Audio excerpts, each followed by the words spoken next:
Bismillahirrahmanirrahim. Assalamu alaikum dear students. Welcome to the online NMD GAT session of Stars Academy Head Office Johor Town. Today we are going to discuss S and P block elements and transition elements. So let's get started with question number 1. When elements of group 2A alkaline earth metals are exposed to air, they quickly become coated with a layer of oxide. What purpose does this oxide layer serve? तो इस तरह है बात कि अगर आपके पास एक metal हो और for example it is beryllium, air oxidation के नतीजे में बेरिलियम पर एक कोटिंग चढ़ जाती है बेरिलियम ऑक्साइड की, बहुत ही बारीक सी एक कोटिंग है। और वो जो कोटिंग है ना, उसका मकसद ये है या वो ये काम करती है, it serves the purpose of protecting the surface of beryllium, और उस वजह से फिर बेरिलियम फर्दर ऑक्सीडाइज नहीं हो पाता और वहाँ पर फिर रिएक्शन जो है ना वो स्टॉप हो जाता है। तो यहाँ पर जो सही बात है वो है the oxide layer protects the metal from further atmospheric attack, क्योंकि ये बेरिलियम की जो कोटिंग है ना अल्कलाइन अर्थ मेटल्स के अंदर, ये कैसी होती है, ये बड़ी कॉम्पैक्ट होती है, इसमें कोई फ्री स्पेस नहीं होती जहाँ से फर्दर ऑक्सीजन अटैक कर सके। सेकेंड क्वेश्चन देखते हैं, ionic radius along the period decreases due to. Ionic radius जो है वो अगर अलोंग द पीरियड आप देखें, फॉर एग्जांपल मैं कंपेयर कर लेता हूँ, सोडियम है, सोडियम +1, मैग्नीशियम +2, एल्यूमिनियम +3 और सिलिकॉन +4।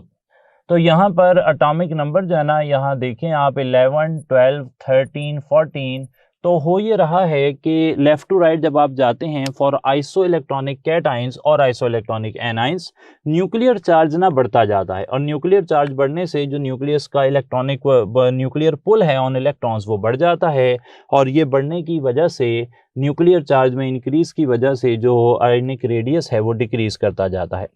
थर्ड क्वेश्चन देख लें, among the following which one is the least reactive metal. Least reactive metal और इससे रिलेटेड सवालात को हल करने के लिए आपको पीरियोडिक टेबल में एलिमेंट्स की पोजीशन पता होनी चाहिए। फॉर एग्जांपल अगर मैं इन एलिमेंट्स की पोजीशन बताऊं तो यहाँ पर एक है बेरिलियम, उसके साथ ही होता है मैग्नीशियम, और नीचे कैल्शियम है, और सोडियम यहाँ पर मौजूद है।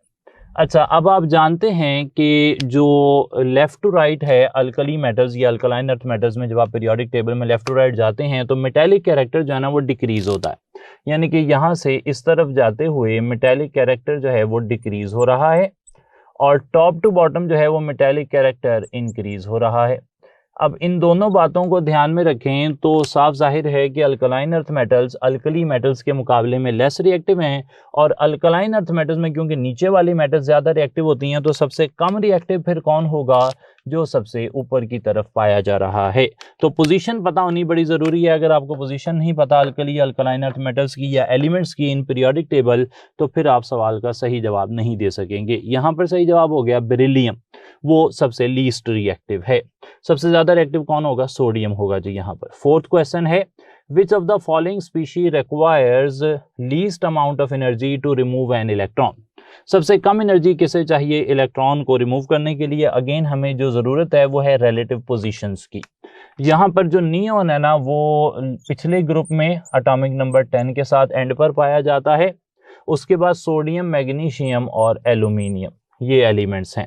हम जानते हैं कि आयोनाइजेशन एनर्जी का अगर ट्रेंड देखा जाए, आयोनाइजेशन एनर्जी, तो ionization energy left to right increase करती है। This is true for ionization energy.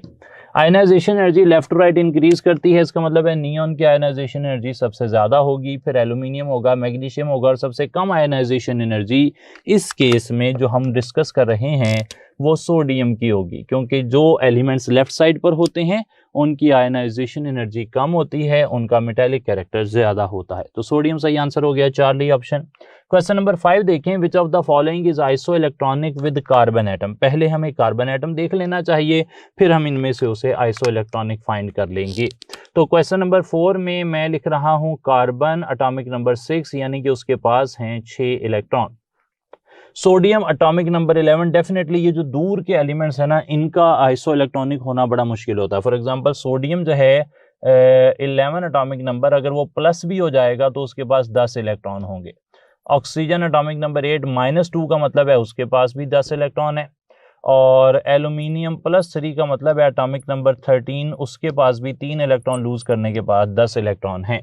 तो हमारा सही आंसर होगा नाइट्रोजन प्लस, क्योंकि नाइट्रोजन का एटॉमिक नंबर है 7, 1 इलेक्ट्रॉन निकलने के बाद उसके पास 6 इलेक्ट्रॉन बच जाएंगे, which is iso electronic with carbon atom. Delta option सही हो गया। 6 क्वेश्चन देखिए, most of the non elements are metals of dash of periodic table. तो मेटल्स जो हैं पीरियोडिक टेबल में मेजॉरिटी केसेस में वो पाई जाती हैं। इंफॉर्मेशन बेस्ड क्वेश्चन है डी ब्लॉक में जी।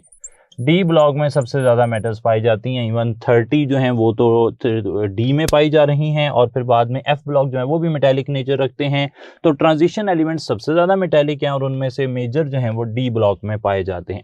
पी ब्लॉक में नॉन मेटल्स पाए जाते हैं, जीरो ब्लॉक कोई ब्लॉक नहीं होता। 3A ग्रुप जो है एल्यूमिनियम वाला, उसमें भी सिर्फ एल्यूमिनियम जो है वो और उसके नीचे वाले थोड़े से मेटेलिक हैं। लेकिन डी ब्लॉक के अंदर आप स्कैंडियम, टाइटेनियम, विनेडियम, क्रोमियम, मैंगनीज जितने मर्जी देख लें, वो सब के सब मेटेलिक हैं। 7th क्वेश्चन देखें, lowest ionization energies are found in. Again मैंने कहा कि ionization energy left to right increase करती है, तो सबसे कम वैल्यू इनकी कहां पर होती है? Left side of periodic table पर। Left side of periodic table पर कौन से एलिमेंट्स हैं? वो हैं beta option alkali metals. 8th question देखें, dash ion has the largest radius. Shells को पहले देखना है, बाकी चीजें बाद में देखनी है। पहले शेल्स देखें, जिसके शेल्स ज्यादा हैं उसके ऊपर कोई भी चार्ज हो, मेजॉरिटी केसेस में वो जो है वो सही आंसर हो जाएगा। अगर शेल्स बराबर होंगे फिर हम आगे की तरफ चलेंगे। एल्यूमिनियम देखें, एल्यूमिनियम +3, इसके पास सिर्फ 2 शेल होते हैं। सही जी, एल्यूमिनियम के पास 2 और 8 2 शेल हैं। क्लोराइड देख लेते हैं, क्लोराइड माइनस एटॉमिक नंबर 17, इसके पास 18 इलेक्ट्रॉन है। इसको रखने के लिए हमें चाहिए 2, 8, 8, 3 शेल चाहिए। फ्लोराइड देख लें, फ्लोराइड -9 एंड 10 इलेक्ट्रॉन हो जाएंगे। 10 इलेक्ट्रॉन्स को रखने के लिए सिर्फ 2 शेल चाहिए, और ऑक्सीजन के 10 इलेक्ट्रॉन्स को रखने के लिए भी 2 शेल चाहिए। तो सबसे ज़्यादा शेल्स कहाँ पर हैं? वो हैं क्लोराइड में, और वो हैं 3। जब शेल ज़्यादा होंगे तो साइज भी ज़्यादा होगा। बीटा ऑप्शन सही हो गया। 9th क्वेश्चन देखें, highest ionization potential is shown by. जब हम कह रहे हैं कि ionization energy left to right increase कर रही है, तो लेफ्ट साइड वालों की आयनाइजेशन एनर्जी जिस तरह कम है, उसी उसूल के तहत जो राइट साइड पर होते हैं उनकी आयनाइजेशन एनर्जी ज़्यादा होती है, यानी कि फ्लोरीन, क्लोरीन, ब्रोमीन, आयोडीन वगैरह, उनकी आयनाइजेशन एनर्जी ज़्यादा है। और हम क्वेश्चन नंबर 9 में फिर ये कह देंगे कि जो हैलोजेंस होते हैं उनकी आयनाइजेशन एनर्जी जो है वो रिलेटिवली हायर होती है, सबसे ज़्यादा होती है गिवन ऑप्शंस में से बीटा ऑप्शन। 10th क्वेश्चन देखें, विच of the following pair represents elements of group 5A। हमें ना बड़ा ज़रूरी है कि हम एटॉमिक नंबर के हिसाब से थोड़ा सा पीरियोडिक टेबल को देखें, पर्टिकुलरली पहले 20 एलिमेंट जैसा कि मैंने आपको बताया हुआ है। तो हम इसमें से जो एलिमेंट डिस्कस करने लगे हैं ग्रुप 5A का, मैं शुरू में ज़्यादा जस्टिफाई करने के लिए स्टेटमेंट को मैं कुछ एलिमेंट्स जो है ना वो आपसे पूरे डिस्कस कर लेता हूँ। तो स्टार्ट हम ले लेते हैं कि लिथियम से। लिथियम एटॉमिक नंबर 3, ये ग्रुप 1A का मेंबर है।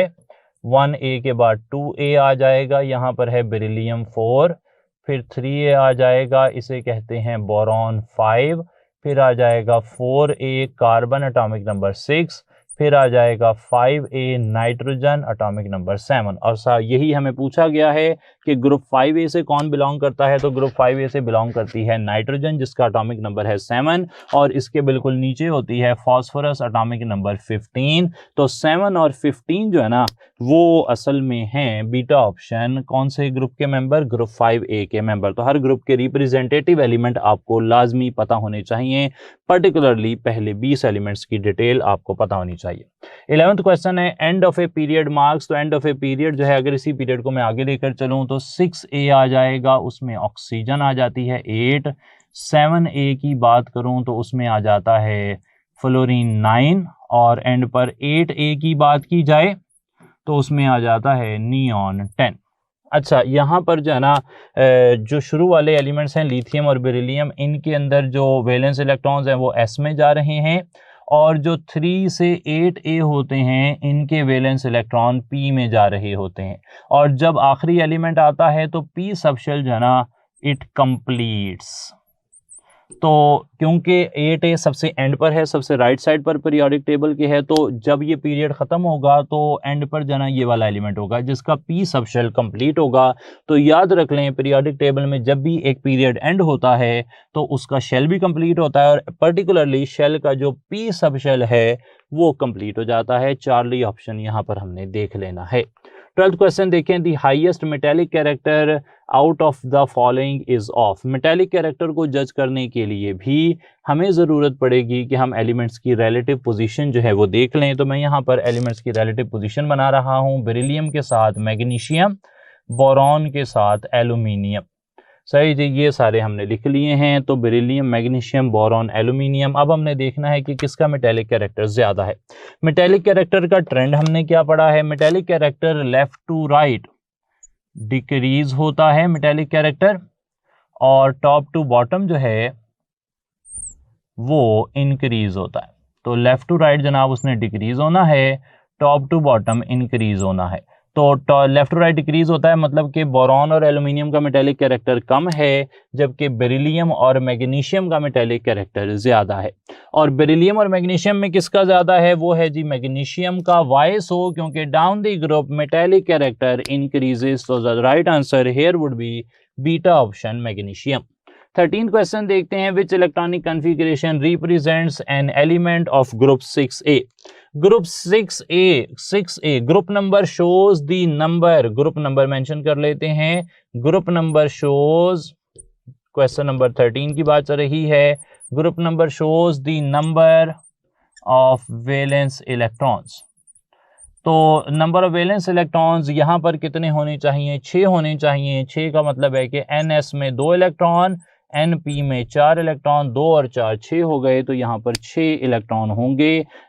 ये सही आंसर हो जाएगा चार्ली ऑप्शन, NS2 NP4 जैसा कि ऑक्सीजन में हो सकते हैं।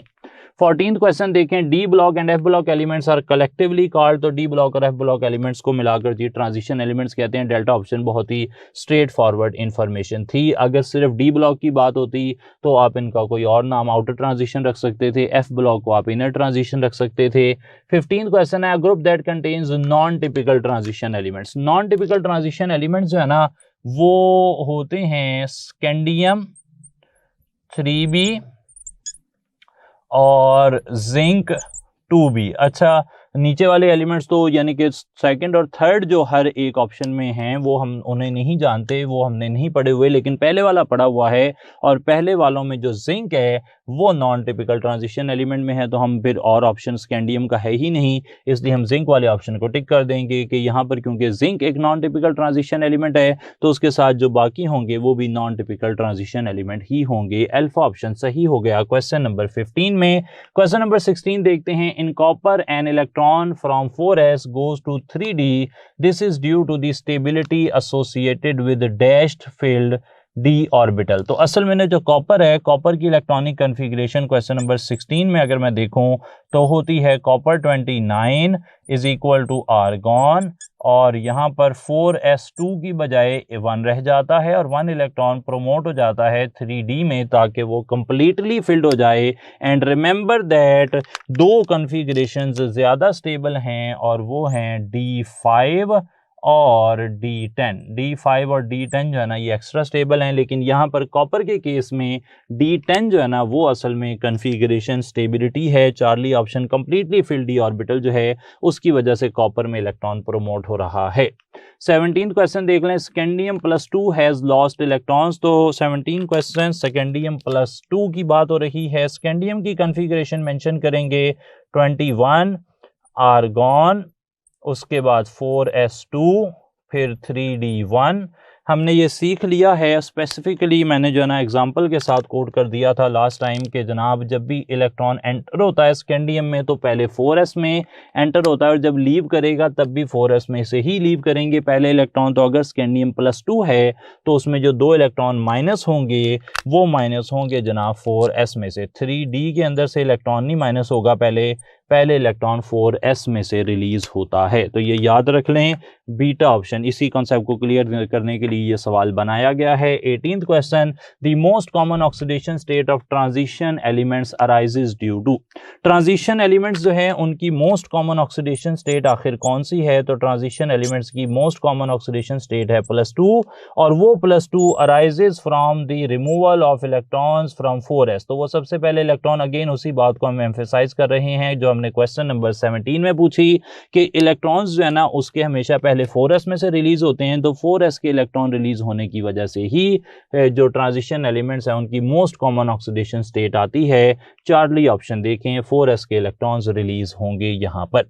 19th क्वेश्चन देखें, the minimum oxidation state of scandium is, again we are particularly emphasizing on this point again and again because we think कि ये जो है ना एक ऐसा पॉइंट है जहाँ पर लोग गलतियाँ करते हैं, और ये जो है वो वी डोंट थिंक बट के वी हैव एक्सपीरियंस्ड इट कि लोग जो है ना इस पॉइंट को मिस कर रहे हैं। तो जो पॉइंट लोग मिस करते हैं रिपीटेडली हर साल हम देखते हैं, तो उसको ना हम इस तरह बार बार याद करवाने की कोशिश करते रहे हैं और आगे भी इंशाल्लाह करते रहेंगे। तो मिनिमम ऑक्सीडेशन स्टेट स्कैंडियम की ऑक्सीडेशन स्टेट निकालने का तरीका हमने बताया था कि नंबर ऑफ s इलेक्ट्रॉन्स ये देखने हैं आपने, और फिर number of unpaired d electrons आपने देखने होते हैं। तो s के इलेक्ट्रॉन्स हैं 2, तो मिनिमम ऑक्सीडेशन स्टेट फिर उसी मुनासबत से यहाँ पर चार्ली +2 होनी चाहिए। 20th क्वेश्चन देखें, a transition element X in +3 oxidation state has the same electronic configuration as that of argon the element is. अच्छा, एक एलिमेंट है, उसकी ऑक्सीडेशन स्टेट जब +3 होती है तो उसकी इलेक्ट्रॉनिक कन्फिगरेशन होती है आर्गॉन के n बराबर। +3 का मतलब उसने 3 इलेक्ट्रॉन रिलीज कर दिए हैं। जस्ट इमेजिन वो 3 इलेक्ट्रॉन रिलीज ना करता तो उसके पास 3 इलेक्ट्रॉन होते। हम यहाँ पर 3 इलेक्ट्रॉन वापस डाल देते हैं, तो आर्गॉन के बाद इलेक्ट्रॉन कहाँ जाते हैं? वो जाते हैं जी 4s में, 4s2 हो जाएगा, और फिर भी एक इलेक्ट्रॉन बच गया, वो 3d1 में चला जाएगा। तो ये कन्फिगरेशन 4s2 3d1 ये कन्फिगरेशन है उस एलिमेंट की अगर उस पर पॉजिटिव चार्ज नहीं होता। तो पॉजिटिव चार्ज था तो आर्गॉन के बराबर थी, पॉजिटिव चार्ज नहीं होगा तो फिर उसकी कन्फिगरेशन ये होगी। ये कन्फिगरेशन है जी चार्ली ऑप्शन स्कैंडियम की। 21st क्वेश्चन देखें, the atomic size of transition elements decreases from scandium to chromium due to. Atomic size decrease करने के लिए मैंने रूल एक आपको बता दिया है, और वो रूल जो है मैं बिल्कुल कंप्लीटली मैं डिस्क्राइब कर चुका हूँ कि जो डी सबशेल है ना उसके साथ प्रॉब्लम ये है कि इनकम्प्लीट डी जो है ना उसका होता है पुअर शील्डिंग इफेक्ट। जो इनकम्प्लीट डी है उसका शील्डिंग इफेक्ट पुअर होता है। जब आप स्कैंडियम से क्रोमियम की तरफ जाते हैं तो स्कैंडियम से क्रोमियम की तरफ डी के अंदर इलेक्ट्रॉन्स जो हैं वो 1 2 3 4 1 2 3 6। स्कैंडियम की बात करूं तो स्कैंडियम में अनपेयर्ड डी इलेक्ट्रॉन्स हैं। डी के अंदर इलेक्ट्रॉन है 1, टाइटेनियम के अंदर 2, वेनेडियम के अंदर 3 और क्रोमियम के अंदर 6। तो यहाँ पर डी ना कम्प्लीटली फिल्ड किसी में भी नहीं है, और कम्प्लीटली फिल्ड ना होने की वजह से जो शील्डिंग इफेक्ट है ना वो पुअर रहता है। एक और बात देख लें, अल्फा ऑप्शन अनपेयर्ड इलेक्ट्रॉन बढ़ रहे हैं। स्कैंडियम से क्रोमियम की तरफ जाते हुए अनपेयर्ड इलेक्ट्रॉन नो डाउट बढ़ते ही हैं। अच्छा, क्रोमियम में जो डी के इलेक्ट्रॉन है ना, सॉरी वो 6 नहीं है वो 5 है, ये जो है वो अभी क्लियर कर लें। क्रोमियम में अनपेयर्ड इलेक्ट्रॉन सॉरी क्रोमियम में जो डी के इलेक्ट्रॉन है वो 5 है। स्कैंडियम में डी का इलेक्ट्रॉन 1 है, टाइटेनियम में 2, वेनेडियम में 3, क्रोमियम में 5 इलेक्ट्रॉन हैं डी में। और डी के इलेक्ट्रॉन जो हैं जब तक 10 नहीं होंगे तब तक शील्डिंग इफेक्ट जो है वो स्ट्रॉन्ग नहीं होगा। तो यहाँ पर जो साइज में कमी आ रही है उसकी वजह क्या है? Poor shielding effect of 3D। एक बात मैं यहाँ पर जो बता रहा था पहले कि अल्फा ऑप्शन सेज के अनपेयर्ड इलेक्ट्रॉन स्कैंडियम से क्रोमियम में बढ़ते हैं। No doubt unpaired electron scandium से क्रोमियम में बढ़ते हैं, लेकिन उससे कोई फर्क नहीं पड़ता क्योंकि अनपेयर्ड इलेक्ट्रॉन एटॉमिक साइज पर असर नहीं डालते। एटॉमिक साइज पर असर डालता है शील्डिंग इफेक्ट ऑफ डी। तो अल्फा ऑप्शन स्टेटमेंट सही है लेकिन वो रेलेवेंट नहीं है, वो रीजन नहीं है। सही है, तो यहाँ रीजन पूछा गया है। 22nd क्वेश्चन, टाइटेनियम +4 है तो टाइटेनियम +4 बना लेते हैं।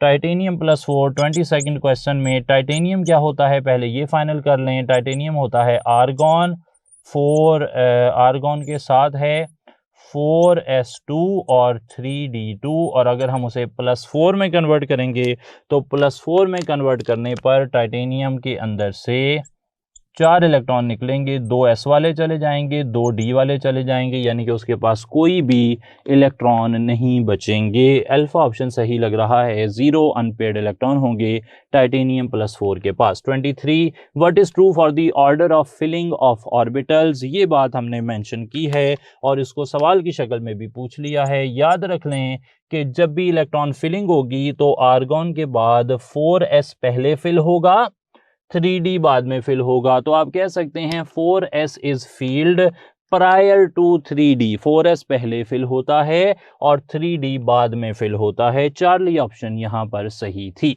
24th क्वेश्चन देखें, vanadium can not show oxidation number. 24th question mention कर रहा हूँ। 24th क्वेश्चन में वेनेडियम जो है उसको अगर मैं मेंशन करूँ एटॉमिक नंबर 23, तो आर्गॉन, उसके बाद आ जाएगा 4s2, फिर आ जाएगा 3d3। अच्छा, ऑक्सीडेशन नंबर जो है वो कौन कौन से वेनेडियम शो कर सकता है ये मेंशन कर लेते हैं। जितने s इलेक्ट्रॉन है उतना ऑक्सीडेशन नंबर आ सकता है, यानी कि 2 आ सकता है। d के अनपेड इलेक्ट्रॉन 1 यूज करेगा तो 2+1 यानी कि 3 ऑक्सीडेशन नंबर भी आ सकता है। d के 2 अनपेड इलेक्ट्रॉन यूज कर ले तो 2+2 4 ऑक्सीडेशन स्टेट भी आ सकता है। और अगर d के तीनों अनपेड इलेक्ट्रॉन यूज कर ले तो 2 + 3 5 भी हो सकता है, यानी कि वेनेडियम जो है वो +3 भी शो कर सकता है, +5 भी शो कर सकता है, लेकिन जो चार्ली ऑप्शन है +7 वो जो है वो यहाँ पर शो नहीं किया जा सकता। तो चार्ली ऑप्शन यहाँ पर सही हो जाएगा कि +7 वेनेडियम का ऑक्सीडेशन स्टेट नहीं हो सकता। 25th क्वेश्चन देखते हैं, D orbitals of transition elements in complexes are. तो डी ऑर्बिटल्स को अगर मैं फ्री स्टेट में देखता हूं, ये ओरिजिन इस सवाल का है, डी ट्रांजिशन यानी कि कलर ऑफ कॉम्प्लेक्सेस। अगर एक कॉम्प्लेक्स से पहले एक एलिमेंट के अंदर डी ऑर्बिटल हैं तो they exist like this, they are degenerate. लेकिन अगर वो कोई कॉम्प्लेक्स बना लेते हैं, कोई बॉन्ड बना लेते हैं, तो फिर उनके अंदर ना यहाँ पर splitting of D orbitals observe होती है। कुछ ऑर्बिटल्स स्टेबलाइज हो जाते हैं और कुछ ऑर्बिटल्स डीस्टेबलाइज हो जाते हैं। इस अमल के दौरान डी ऑर्बिटल्स डीजेनरेट नहीं रहते बल्कि they become non degenerate. Delta option ये एक न्यू कॉन्सेप्ट है जो कि आपके लिए होगा और इसे आपने देख लेना। वैसे मैंने क्लास के अंदर लाजमी डिस्कस किया था इसे। 26 क्वेश्चन देखते हैं, common oxidation states of copper are. तो कॉपर जो है इसका एनोमलस बिहेवियर हमने डिस्कस किया था कि कॉपर की जो कॉमन ऑक्सीडेशन स्टेट्स हैं, एटॉमिक नंबर 29 आर्गॉन, 4s1 और 3d10। देखने में लगता है कि इसकी कॉमन ऑक्सीडेशन स्टेट सिर्फ +1 होगी क्योंकि इसके s में 1 इलेक्ट्रॉन है और d में कोई अनपेयर्ड इलेक्ट्रॉन नहीं है, लेकिन experimentally it has been studied that it shows oxidation states of +1 and +2। ये +2 भी शो करता है, तो इसे आप एनोमलस बिहेवियर के तौर पर याद रख सकते हैं। बीटा ऑप्शन यहाँ पर सही हो जाएगा।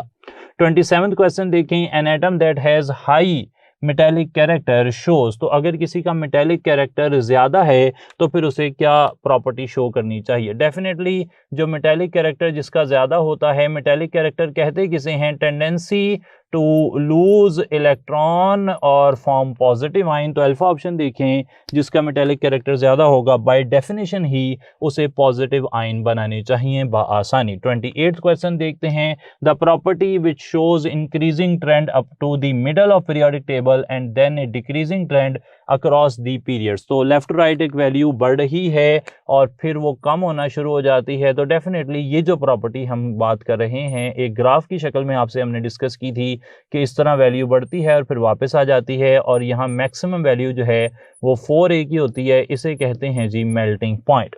मेल्टिंग पॉइंट और बॉइलिंग पॉइंट इस तरह का ट्रेंड शो करते हैं, जबकि आयनाइजेशन एनर्जी, इलेक्ट्रोनेगेटिविटी और एटॉमिक रेडियस वो या तो पीरियड में बढ़ते हैं ओनली या फिर कम होते हैं। तो मेल्टिंग पॉइंट यहाँ पर सही ऑप्शन हो गया। Charlie option. 29 the element which shows maximum electrical conductivity among the following. तो मैक्सिमम इलेक्ट्रिकल कंडक्टिविटी कौन शो करता है? हम जानते हैं कि जो 1b के मेंबर्स हैं उनकी इलेक्ट्रिकल कंडक्टिविटी बहुत ज़्यादा है, एक्सेप्शनली हाई, और उन्हीं में वैल्यू आती है गोल्ड की। नाइट्रोजन और डायमंड नॉन कंडक्टर हैं, जबकि सिलिकॉन जो है वो सेमीकंडक्टर होता है। बीटा ऑप्शन सही हो जाएगा। 30th question, the element with atomic number 10 belongs to dash group and dash block. तो 10 एटॉमिक नंबर जो है, अब की बारी मैं डायरेक्ट वैल्यू ही लिख देता हूँ, इससे पहले हमने वो कंप्लीट एक टेबल से बात कर ली है। तो नियॉन जो है ना उसका एटॉमिक नंबर होता है 10। आप जानते हैं कि नियॉन पीरियोडिक टेबल में राइट मोस्ट पर आता है, नोबल गैसेस में आता है। तो नोबल गैसेस का ग्रुप नंबर क्या है जी? इसका ग्रुप नंबर हो गया 8A और इसकी इलेक्ट्रॉनिक कन्फिग्रेशन है 2 and 8, या फिर आप कह सकते हैं S2 और P6, यानी कि इसका वैलेंस इलेक्ट्रॉन P में आ रहा है, तो इस मुनासबत से इसे P ब्लॉक एलिमेंट होना चाहिए। तो हमारे हिसाब से ऑप्शन होगा बीटा, 8A इसका ग्रुप नंबर होगा और ब्लॉक होगा इसका P। 31, the majority elements of S and P block are, तो S एंड D ब्लॉक जो हैं, S ब्लॉक में आते हैं alkali metals, alkaline earth metals, और D ब्लॉक में आते हैं ट्रांजिशन एलिमेंट्स जो कि अगेन मेटल्स होती हैं। तो अल्फा ऑप्शन वो मेटल्स होंगे। 32nd question, which of the following has maximum first ionization potential? पहली आयनाइजेशन एनर्जी सबसे ज़्यादा किसकी है? अगेन हमें जाना पड़ेगा इनकी पोजीशंस को देखने के लिए, और पोजीशंस अगर मैं इनकी मेंशन करूं तो हमारे पास ऑप्शन है मैग्नीशियम, मैग्नीशियम के बाद हमारे पास ऑप्शन है फॉस्फोरस और क्लोरीन और आर्गॉन। बहुत ही आसान हमारे लिए ये इस तरह है कि ये सब के सब जो हैं वो थर्ड पीरियड के मेंबरान है, और थर्ड पीरियड सेम पीरियड है, तो सेम पीरियड के अंदर अंदाज़ा लगाना ज़रा आसान हो जाता है, क्योंकि left to right ionization potential का ट्रेंड बड़ा कॉमन है, और वो ये है कि ionization potential left to right जो है वो इंक्रीज़ करता है। तो सबसे राइट साइड पर होगा आर्गॉन चार्ली ऑप्शन, तो उसका आयनाइजेशन पोटेंशियल डेफिनेटली सबसे ज़्यादा होगा। 33rd question, sodium does not lose second electron easily because after removal of first electron. तो हमें ज़रा सोडियम को डिस्कस करना है। हम सोडियम का जो शेल्स हैं पहले वो बना लेते हैं एटॉमिक नंबर के हिसाब से। पहले शेल में 2 इलेक्ट्रॉन हैं, दूसरे में 8 इलेक्ट्रॉन हैं, और तीसरे के अंदर 1 इलेक्ट्रॉन होता है। अच्छा, जब सोडियम जो है वो +1 की फॉर्म में पाया जाता है, तो सोडियम +1 की फॉर्म में पाया जाता है, उसका ये इलेक्ट्रॉन रिलीज हो जाता है, और जैसे ही इलेक्ट्रॉन जो है वो रिलीज होगा उसका शेल भी ख़त्म हो जाता है। तो there is no more third shell, तो उसमें थर्ड शेल जो है ना वो ख़त्म हो जाता है।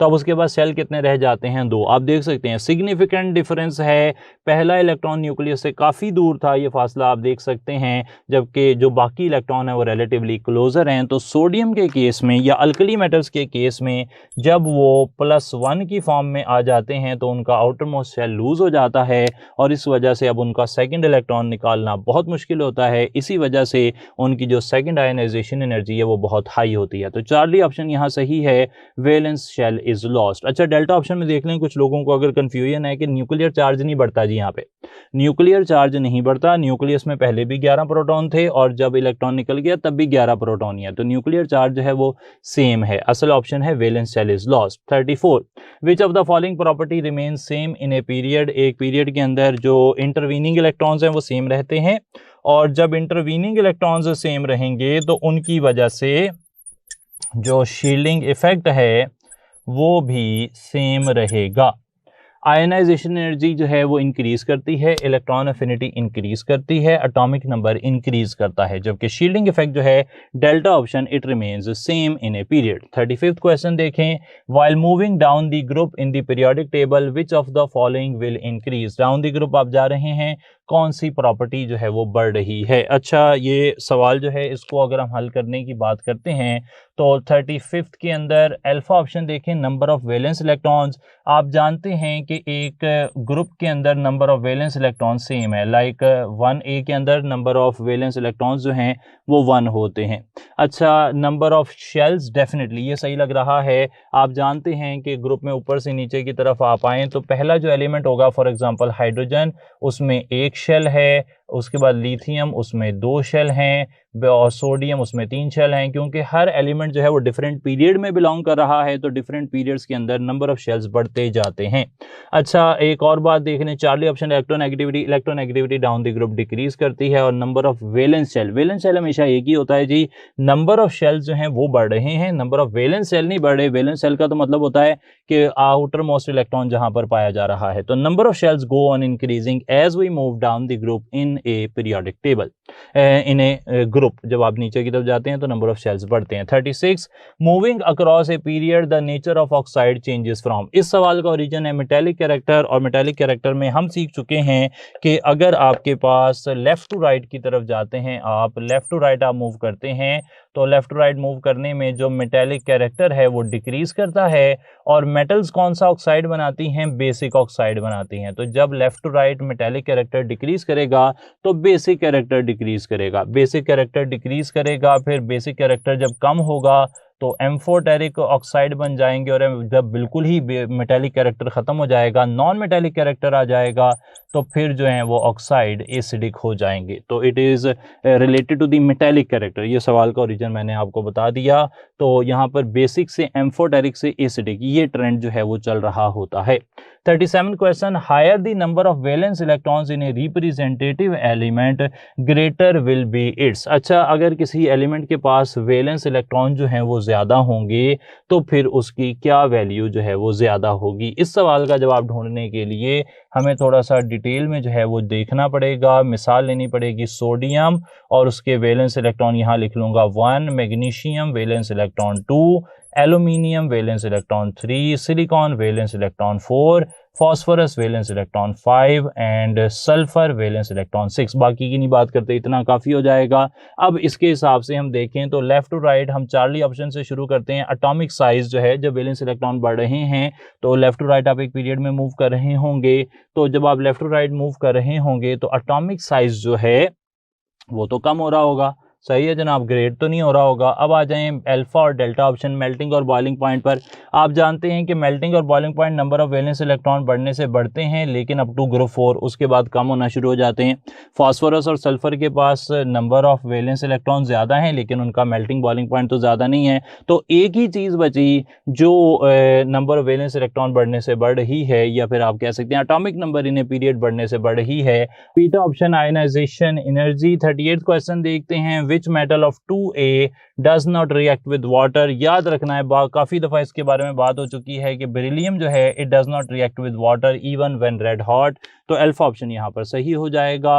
आगे चलते हैं 39 आयनाइजेशन एनर्जी ऑफ कैल्शियम। तो कैल्शियम की आयनाइजेशन एनर्जी को कंपेयर करने के लिए 39 क्वेश्चन में मैं बेरिलियम, मैग्नीशियम, कैल्शियम, स्ट्रोंशियम और बेरियम लिख लेता हूं और पहले अपना आंसर निकाल लेता हूं। कई दफ़ा ऑप्शंस को देखना इतना अच्छा तरीका कार नहीं होता, असल में आपकी अपनी अंडरस्टैंडिंग पहले आती है और उसको आप करें तो उसके हिसाब से जो कैल्शियम की आयनाइजेशन एनर्जी है ये जो है will be lower than beryllium and magnesium and will be higher than strontium and barium. तो ये जो है ना सही यहाँ पर ऑप्शन बन रहा है कि ये लोअर होगी बेरिलियम मैग्नीशियम से और हायर होगी स्ट्रोंशियम और बेरियम से। तो अब यहाँ पर हमारे पास कौन सा ऑप्शन जो है वो सही लग रहा है? बीटा ऑप्शन देखें, lower than that of magnesium, बिल्कुल सही है, बीटा ऑप्शन हम टिक कर देंगे। 40th क्वेश्चन देखें, in which group of periodic table is the element which has atomic number 14। Atomic number 14 जो है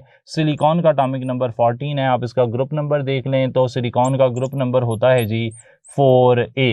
40th में ग्रुप नंबर हो जाएगा 14 ग्रुप नंबर वाला एलिमेंट कहाँ पाया जाएगा? 4A में। बीटा ऑप्शन यहाँ पर जो है वो सही हो गया। 41 देख लें, consider the ion pairs listed below, indicate for which pair does the second ion has a larger ionic radius than the first ion. तो हमने आयन्स को कंपेयर करना है और देखना है कहाँ पर सेकंड आयन का जो रेडियस है वो पहले आयन से ज़्यादा है। अच्छा जनाब, सबसे पहले मैं 41 में अल्फा ऑप्शन जो है उसे कंपेयर कर लेता हूँ। सोडियम जो है और मैग्नीशियम दोनों आइसो इलेक्ट्रॉनिक हैं, सेम पीरियड में हैं, तो सोडियम का साइज़ बड़ा होता है। बीटा ऑप्शन में देखें सीजियम आयन और potassium ion, caesium down the group है तो सीजियम का साइज़ बड़ा होगा। ब्रोमाइड और क्लोराइड को देखें तो ब्रोमाइड डाउन दी ग्रुप है उसका साइज़ बड़ा होगा, जबकि क्लोराइड और सल्फाइड में देखें तो सल्फाइड के पास 2 नेगेटिव है। ज़्यादा नेगेटिव होने की वजह से ज़्यादा इलेक्ट्रॉनिक रिपल्शन यहाँ पर देखने को मिलती है। और लेफ़्ट टू राइट हम जानते हैं कि सल्फ़र जो है -2 और क्लोराइड -1, इसके पास भी 18 इलेक्ट्रॉन है, इसके पास भी 18 इलेक्ट्रॉन है, और जब 18 आइसो इलेक्ट्रॉनिक एनाइंस हों तो लेफ्ट टू राइट साइज जो है वो डिक्रीज करता है, तो यानी कि क्लोराइड का साइज कम और सल्फाइड का साइज ज़्यादा है। तो डेल्टा ऑप्शन यहाँ पर सही है कि sulphide has a great second ion has greater size than the first ion. तो ये ओरिजिन है जी सवाल का, जो कि हमने यहाँ पर डिस्कस किया। 42nd question, second ionisation potential of alkali metals are very high as. तो क्या वजह है कि सेकंड आयनाइजेशन एनर्जी ज़्यादा होती है? जैसा कि मैंने यहाँ पर कहा था कि अल्कली मेटल्स में जब एक इलेक्ट्रॉन निकल जाता है तो फिर उनके शेल कम हो जाते हैं, और ना सिर्फ शेल कम होते हैं बल्कि एक और ऑप्शन है Charlie, they also obtain the electronic gas configuration. तो वो इनर्ट गैस कन्फिग्रेशन, उनकी कन्फिग्रेशन नोबल गैसेज जैसी हो जाती है और वो स्टेबल कन्फिग्रेशन है। तो दिस इज़ अनदर रीज़न जो कि हमने यहाँ पर सवाल की शक्ल में आपसे डिस्कस कर लिया कि second ionisation energy alkali metals की ज़्यादा क्यों होती है। 43rd क्वेश्चन देखें, element A of group 3A।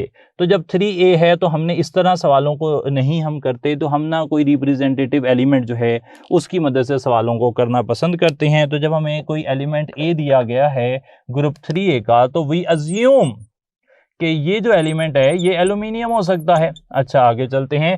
Combines with an element B of group 6A। तो अब 6A के बारे में भी हमें जो है वो जो हमारा सिलेबस है वो तो 1 और 2 और बहुत ही थोड़ा सा इंफॉर्मेशन देता है 3A के बारे में। तो 6A का भी हम कोई रिप्रेजेंटेटिव एलिमेंट ले लेंगे। हमें A, B, X, Y ये नहीं इतने समझ आते जी, जब आप पेपर में बैठे हो हमें समझ आते हैं एल्यूमिनियम, ऑक्सीजन, नाइट्रोजन, जिनको हमने देखा हुआ है।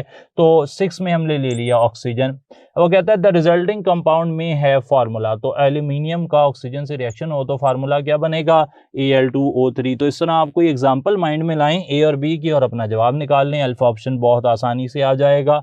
44th question, the strength of binding energy of transition elements depends upon. Straight forward है जी कि strength of binding energy number of unpaired electrons पर डिपेंड करती है। रिपीटेडली इस पर बात हमारी हो चुकी है। 45th क्वेश्चन है, least number of unpaired electrons are found in. सबसे कम अनपेयर्ड इलेक्ट्रॉन जो हैं वो कहाँ पाए जाते हैं? तो यहाँ पर हमारा जो ऑप्शन बन रहा है सही 45th क्वेश्चन में वो है जिंक, क्योंकि जिंक की इलेक्ट्रॉनिक कन्फिग्रेशन है 4s2 3d10। तो यहाँ पर कोई भी अनपेयर्ड इलेक्ट्रॉन नहीं है। मेंशन करता चलूँ कि बीटा में एक अनपेयर्ड इलेक्ट्रॉन है, चार्ली में एक अनपेयर्ड इलेक्ट्रॉन है और डेल्टा में 2 अनपेयर्ड इलेक्ट्रॉन हैं। 46 देखें, titanium hexa aqua titanium plus 3 आइन हैज़ 3d इलेक्ट्रॉन्स। तो टाइटेनियम यहाँ पर +3 में है, 46 में टाइटेनियम +3 में होगा तो टाइटेनियम की इलेक्ट्रॉनिक कन्फिग्रेशन होगी आर्गॉन 3d1, क्योंकि 2 इलेक्ट्रॉन यहाँ पर 4s में से निकले हैं, एक 3d में से निकला है। तो यहाँ पर जनाब बीटा ऑप्शन 1 सही हो जाएगा। ये ना एक एग्जांपल के तौर पे भी हमने लास्ट टाइम डिस्कस की थी। 47 the number of unpaired electrons present in manganese +2 आइन। पहले मैं मैंगनीज लिख लेता हूँ। मैंगनीज होता है 25 और उसकी इलेक्ट्रॉनिक कन्फिग्रेशन है आर्गॉन 4s2 3d5। और जब मैं इसे +2 करूंगा तो +2 करने के लिए मैं इसके 4s के इलेक्ट्रॉन निकालूंगा। रीज़न हमने डिस्कस किया हुआ है। तो +2 की फॉर्म में इसके पास d में 5 इलेक्ट्रॉन होंगे और d के अंदर 5 इलेक्ट्रॉन हो तो बीटा ऑप्शन वो 5 के 5 अनपेयर्ड ही होते हैं। 48th question, a property of non typical transition metal element is that it. तो जो ट्रांजिशन एलिमेंट्स है ना जी, नॉन टिपिकल ट्रांजिशन एलिमेंट्स, उनकी एक प्रॉपर्टी है कि they do not show colour. वो ना कलर नहीं शो करते। ये याद रखना आपने कि 48th क्वेश्चन में कि ट्रांजिशन एलिमेंट्स की एक प्रॉपर्टी जो नॉन टिपिकल हैं वो कलर नहीं शो करते, और कलर शो करना टिपिकल ट्रांजिशन एलिमेंट की प्रॉपर्टी होती है। चार्ली ऑप्शन यहाँ पर सही हो गया। अल्फा और बीटा तो बिल्कुल इररेलेवेंट हैं, तो Charlie was the most relevant. 49 आ गया, the correct order of radii. Radius के हिसाब से सबसे सही जो जवाब है वो क्या होगा? अच्छा, रेडियस के हिसाब से सही जवाब होता कौन सा है? 2 ऑप्शन सही हो सकते हैं हमेशा रेडियस के हिसाब से। एक तो हो सकता है कि ग्रुप के अंदर आप जानते हैं डाउन दी ग्रुप जो है वो एटॉमिक रेडियस जो है वो इंक्रीज करता है, तो अगर एक ग्रुप के मेंबर होंगे तो वो ऑप्शन सही हो सकता है। या फिर आप जानते हैं कि पीरियड के अंदर जो है वो लेफ्ट टू राइट जो साइज है एटॉमिक साइज वो डिक्रीज होता है, तो अगर एक पीरियड के एलिमेंट लिखे हों तब बात सही हो सकती है। फॉर एग्जांपल ये देखें डेल्टा ऑप्शन में aluminium, silicon, phosphorus, sulphur, left to right size decrease करता है। जब left to right size decrease करता है तो we can say that aluminium का साइज सिलिकॉन से ज्यादा है, सिलिकॉन का फास्फोरस से, फास्फोरस का सल्फर से। सही है जनाब। तो ये सबसे पहले आपने ना एक ग्रुप या एक पीरियड के एलिमेंट्स को ढूंढना होता है, तो कई दफ़ा वही जो है हमारे पास सही ऑप्शन में निकलते हैं, जैसे कि यहाँ पर डेल्टा ऑप्शन जो है वो सही हो गया। सही है जनाब। अल्फा में अगर आप देख लें तो कैल्शियम का साइज पोटाशियम से कम है, बीटा में देख लें तो हाइड्रोजन का साइज बेरिलियम से कम है, चार्ली में देख लें तो मैग्नीशियम का साइज सोडियम से कम है। 50th क्वेश्चन आ गया, an element shows a sudden large difference between the values of third and fourth ionisation energies, which of the following can be the electronic configuration of this element. अच्छा, जब electronic ionization energy के दरमियान में sudden difference आ जाता है, for example third और fourth ionization energy में sudden difference आ जाए, तो फिर आपने याद रखना है कि जो जहां पर सडन डिफरेंस आया है ना, वो जो आयनाइजेशन एनर्जी है वही उसकी वैलेंसी होगी। सही है जनाब। जब हम कहते हैं कि थर्ड और फोर्थ आयनाइजेशन एनर्जी में डिफरेंस आ रहा है बहुत ज़्यादा, तो इसका मतलब है कि मैक्सिमम आयनाइजेशन एनर्जी जो एलिमेंट शो करेगा फिर वो थर्ड शो करेगा, और थर्ड शो करेगा तो फिर वो किस फॉर्म में पाया जाएगा, +3 की फॉर्म में पाया जाएगा। +3 की फॉर्म में यानी कि वो 3 इलेक्ट्रॉन जो है वो रिलीज़ कर सकता है। 3 इलेक्ट्रॉन रिलीज़ करने के लिए वैलेंस शेल में 3 इलेक्ट्रॉन होने भी चाहिए, और 3 इलेक्ट्रॉन होने चाहिए, उसकी आप मिसाल दे सकते हैं NS2 NP1 की। सही है जनाब। उसके वैलेंस शेल में 3 इलेक्ट्रॉन होंगे। जब हम कह रहे हैं, बात को समझ लें ज़रा, कि थर्ड और फोर्थ के अंदर लार्ज डिफरेंस है, इसका मतलब है कि वो मैक्सिमम आयनाइजेशन एनर्जी 3 शो करता है, जैसा कि सोडियम के लिए था। यहाँ पे अभी भी लिखा हुआ है कि सोडियम जो है उसका पहला इलेक्ट्रॉन निकालना आसान है, दूसरा बहुत मुश्किल है। तो फर्स्ट और सेकेंड आयनाइजेशन एनर्जी में बहुत डिफरेंस है, तो फिर सोडियम की वैलेंसी क्या हो गई, वो हो गई +1। तो ये आइडिया जो है आयनाइजेशन एनर्जी के हवाले से, ये हमने जो फिजिकल केमिस्ट्री है पार्ट 1 की, उसमें इसे डिस्कस करना होता है, और यहाँ पर हमने उसका एक टच जो है वो दिया है और उसको इस तरीके से आप तक पहुँचा दिया है। तो यहाँ पर हमें जो इलेक्ट्रॉनिक कन्फिग्रेशन मिल रही है, फिर वो चार्ली ऑप्शन हो जाएगी। वैलेंस शेल में 3 इलेक्ट्रॉन हो तो फिर वो वैलेंसी 3 शो कर देता है, लेकिन जब 4 वैलेंसी शो करने की बात आती है तो वो इतनी आसानी से 4 वैलेंसी शो नहीं करता। सही है जनाब। तो ये 50th क्वेश्चन, और इसके साथ ही आज की बात हमारी मुकम्मल हुई। इंशाल्लाह फिर नेक्स्ट टाइम एक और लेक्चर के साथ मुलाकात होगी। Thank you so much. अस्सलाम वालेकुम।